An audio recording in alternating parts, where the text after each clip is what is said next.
Hi guys, welcome to Bihar board commerce YouTube channel. आज हम लोग EPS chapter number 1 sensing and identification of entrepreneurial opportunity का MCQ और short answer question देखेंगे। जो इसमें कुछ ऐसा क्वेश्चन है जो पिछले साल एग्जाम में आया था और कुछ इम्पोर्टेंट क्वेश्चन है जो इस बार एग्जाम में आने की संभावना है। इस वीडियो को देखने के बाद चैप्टर फर्स्ट से अब आपको कोई डाउट नहीं रहना चाहिए और चैप्टर फर्स्ट से इससे ज्यादा क्वेश्चन नहीं आएगा। तो फर्स्ट क्वेश्चन है, which of the following factor affecting identification of business opportunity. इसका आंसर हो जाएगा option number A, volume of internal demand. Question number second, which of the following is a kind of opportunity. तो इसका answer हो जाएगा option C, created opportunity. Question number third, which of the following is an element of sensing the opportunities. इसका answer हो जाएगा option number D, क्योंकि ये option number A ability to perceive, option number B insight into the change, option number C innovative quality.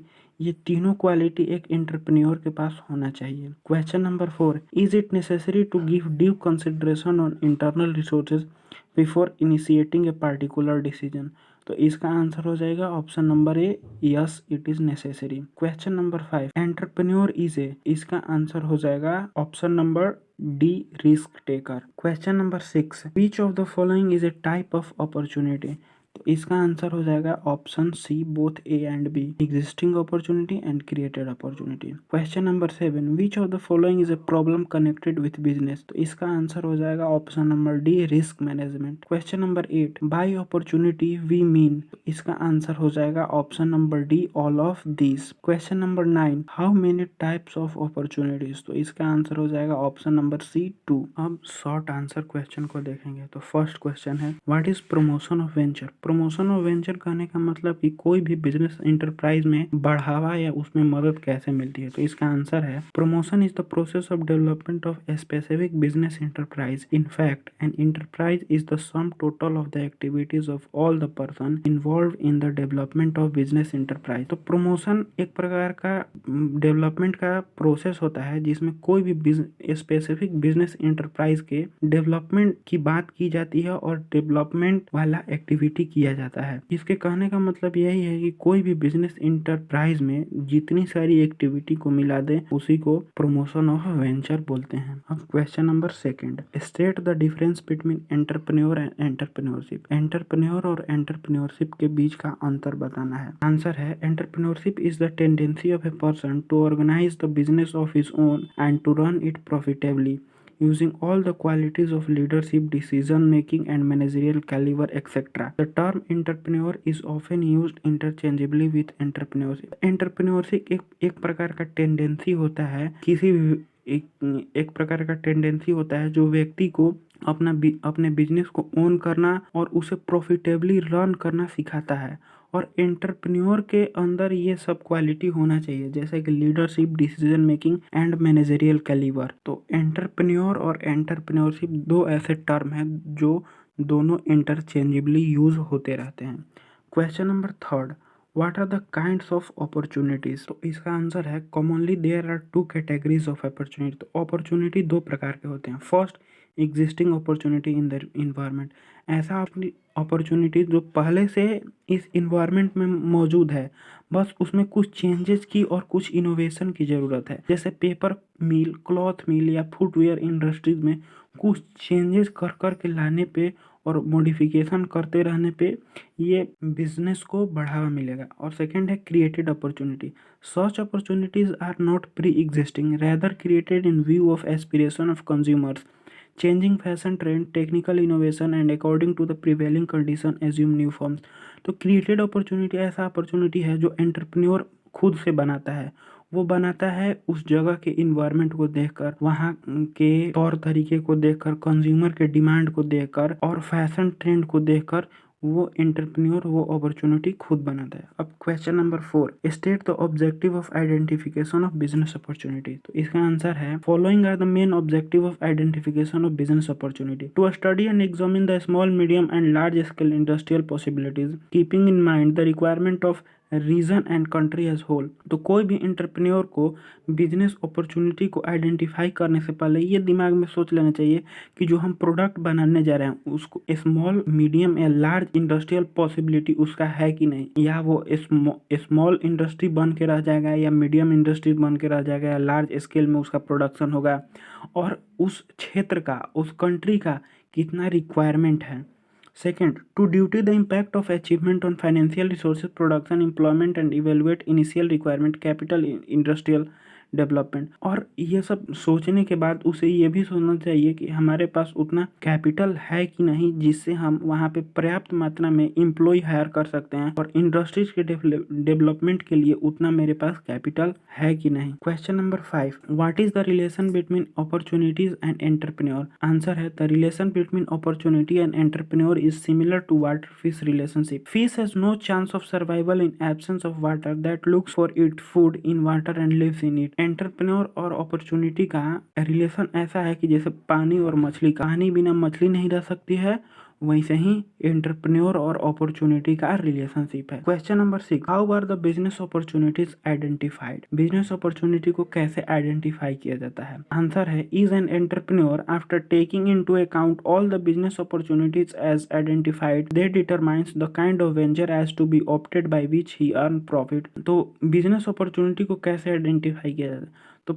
जो entrepreneur होता है वो पहले अपने दिमाग में देखता है कि हम जो वेंचर या एंटरप्राइज ओपन करने वाले हैं वो हमें कितना प्रॉफिट अर्न करके देगा। तो कुछ फैक्टर हैं जो बिजनेस अपॉर्चुनिटी को आइडेंटिफाई करने में मदद करते हैं। Availability of internal resources. Internal resources, तो अवेलेबिलिटी ऑफ इंटरनल रिसोर्सेज कहने का मतलब कि जो चीज़ का हम बिजनेस करना चाहते हैं वो उस कंट्री या उस रीजन में लीगल है या नहीं। Form of external help. External help कहने का मतलब कि हमें गवर्नमेंट से कोई मदद या सब्सिडी मिल सकती है कि नहीं। और पॉइंट नंबर 3 है availability of industrial raw material, मतलब कि जहां हम अपना प्लांट बनाएंगे या इंडस्ट्री सेटअप करेंगे वहां रॉ मटेरियल उपलब्ध है कि नहीं, वहां से रॉ मटेरियल कितने दूरी पर है। क्वेश्चन नंबर 7 है how do entrepreneur differ from employees. Employee और एंटरप्रेन्योर में डिफरेंस क्या है।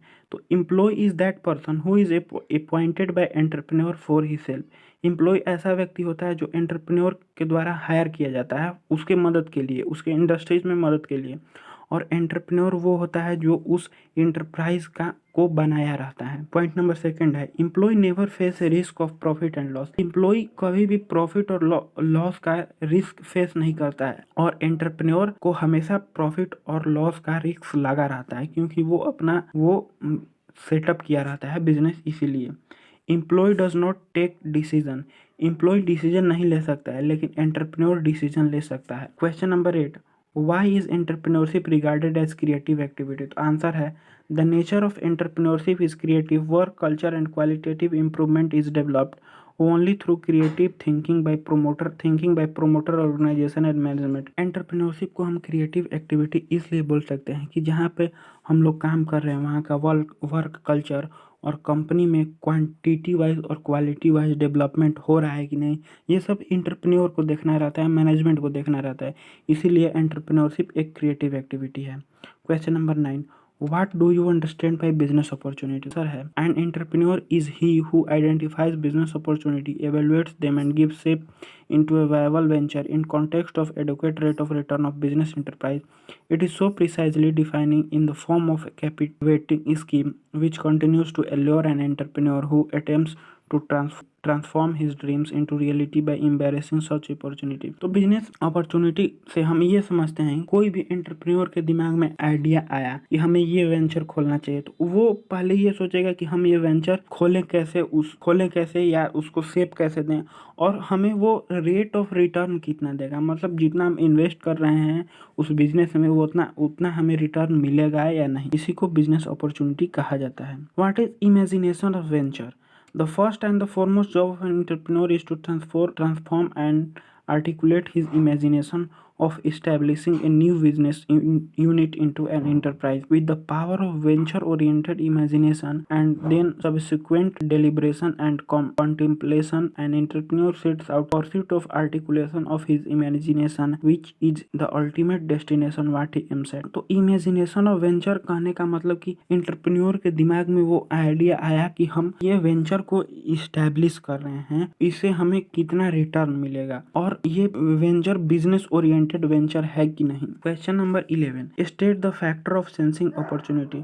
तो there are following factor of sensing opportunity. तो अपॉर्चुनिटी को मालूम करने का फैक्टर है, तो पहला एबिलिटी टू परसीव होना चाहिए, सेकंड इनसाइट इनटू चेंज होना चाहिए, थर्ड नॉलेज अबाउट कंपटीटर के बारे में पता होना चाहिए, harnessing of information and it's analysis. Venture खोलने से पहले पर्याप्त मात्रा में इंफॉर्मेशन और उसका एनालिसिस होना चाहिए और क्रिएटिव क्वालिटी होना चाहिए एंटरप्रेन्योर के पास। Who is entrepreneur? तो entrepreneur is a person who perceives an idea of establishing a new business enterprise and then brings together man power, land, equipment, material and arrange necessary capital needed for business. He is a person who take risks for setting up new enterprise. तो entrepreneur कौन होता है? तो entrepreneur वो व्यक्ति होता है जो वेंचर इस्टेब्लिश करने का आइडिया लाता है और आइडियल अपने दिमाग में लाता है, फिर उसको इस्टेब्लिश करने के लिए मैन पावर, जमीन और इक्विपमेंट, मटेरियल को अरेंज करता है, फिर नेसेसरी कैपिटल को अरेंज करता है और वो बिजनेस का सारा रिस्क अपने ऊपर लेता है, उसी को एंटरप्रेन्योर बोलते हैं। अब लॉन्ग आंसर क्वेश्चन। तो फर्स्ट क्वेश्चन है, what are the objective of identification of business opportunity. तो बिजनेस अपॉर्चुनिटी को आइडेंटिफाई करने का उद्देश्य क्या होता है, किस लिए बिजनेस अपॉर्चुनिटी को आइडेंटिफाई किया जाता है। The major objective of identification of business opportunities are summed up underneath. तो बिजनेस अपॉर्चुनिटी को आइडेंटिफाई करने का कुछ मेन रीजन नीचे दिया गया है। To make a survey of the location for a business venture by keeping in the view of a specific demand in the country and the various regions on the basis of which the viability of venture depends. Such feasibility should be realistic in terms of technological and economical aspect. तो किसी भी business opportunity को identify करने से पहले उस area का हमें सर्वे करवाना पड़ता है कि उस एरिया में या उस कंट्री में डिमांड कितना है, जो हम प्रोडक्ट मैन्युफैक्चर करेंगे उसका डिमांड कितना है, मतलब टेक्नोलॉजी वाइज और इकोनॉमिकल एस्पेक्ट से हम कितना सामान बेच सकते हैं और कितना हम वहाँ पे मशीनरी सेटअप करेंगे कि वहाँ से वो प्रोडक्शन हो पाएगा। Point number second, to assess the extent of demand और consumption both in technological and economical terms in specific area. तो हमें ये भी देखना है कि हम जितना मैन्युफैक्चर करेंगे उतना डिमांड होना चाहिए, नहीं तो ज़्यादा मैन्युफैक्चर करने से हमारा वेयर हाउस का भी बिल आएगा। Point number third, to identify those areas notwithstanding the local resources but in view of inexorable demand, probability of scope business can thought be economical term. उस area में हम business कर रहे हैं उसका economically term में probability कितना है और उस बिजनेस का स्कोप कितना है। Point number 4, to ascertain the viability of venture both on long term and short term basis. हमें ये भी देखना पड़ेगा कि हम जो वेंचर खोल रहे हैं वो लॉन्ग टर्म गोल है या शॉर्ट टर्म गोल है। Point number 5, to identify the business opportunities in other area, और उस एरिया के अदर एरिया में भी हमें बिजनेस अपॉर्चुनिटी को देखना चाहिए। Question number 2, define entrepreneurship and state its two features. Answer है, entrepreneurship is essentially creative activities, it is an innovative function. तो एंटरप्रेन्योरशिप एक क्रिएटिव एक्टिविटी होता है और इनोवेशन फंक्शन होता है। इसका द प्रोसेस ऑफ इनोवेशन में be in the form of, तो इनोवेशन का प्रोसेस इस फॉर्म में हो सकता है। First, introduction of new product, use of new method of production, opening of new market, यानी नया प्रोडक्ट हम लॉन्च करेंगे या नया मेथड से कोई भी प्रोडक्ट का प्रोडक्शन करेंगे या कोई नया मार्केट हम खोलेंगे। एंटरप्रेन्योरशिप का feature, first, economic activity. Entrepreneurship is primarily a wealth producing task. It involves putting the resources to productive use. It creates and operates an enterprise. It is basically concerned with the production and distribution of goods and services. तो entrepreneurship एक economic activity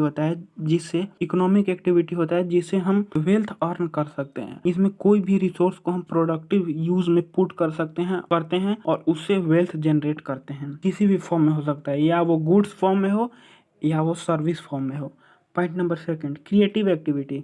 Entrepreneurship involves exploring new opportunity. It creates new jobs, new tasks, and venture in the society. It creates new economic values. It creates wealth and capital in the country.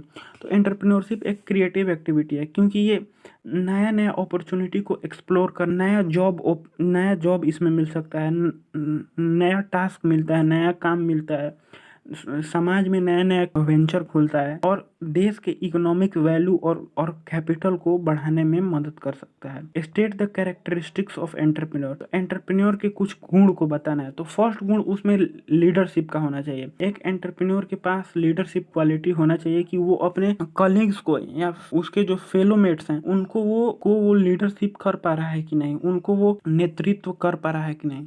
Risk bearing, entrepreneur को risk bearing भी होना चाहिए।